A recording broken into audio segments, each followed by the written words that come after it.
So, ayun everyone, ang pinakaantay ko, ako lang ang nag-aantay. Ang saklap.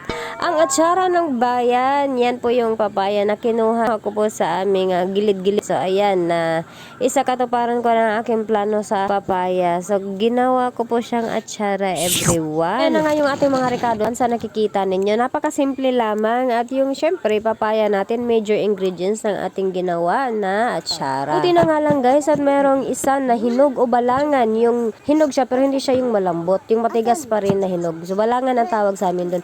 Buti na nga lang at merong isa kasi hindi nakabili ng carrots ng aking partner. So ayan, thankful tayo at meron tayong isa na kulay orange at pampakulay sa ating atsara. Syempre niyadyan muna natin yan ang bonggang-bongga, mga bali 10 taon guys. So ayun, kakayadyan natin. Oh ayan na, lalong sasarap ang ating atsara dahil pati po ang ating balat ay sumama. Excuse the ingay sa aking kapaligiran dyan kasi kasama at katabi ko po ang aking dalawang Junakis. Kaya ayan, medyo maingay-ingay po ang ating voiceover ngayon. At pagkatapos po natin iadyan ang ating mga papaya everyone, ay atin po siyang niloblob sa kumulo o mainit na tubig para matanggal po ang kanyang dagta at the same time ay maluto po siya ng half cook. At pagkatapos po natin siyang niloblob ng mga bali 5 taon ay atin pong drainin ang tubig para atin na po siyang matimplahan. Ayan na nga at atin nang nilagay ang mga recados everyone para matapos na ang ating paghihirap everyone. O diba ang arte ng lola niya? Para matapos na po ang ating tinimplahan na atsara. Siyempre ano bang ginagawa natin dyan? Nagtitimpla tayo ng atsara.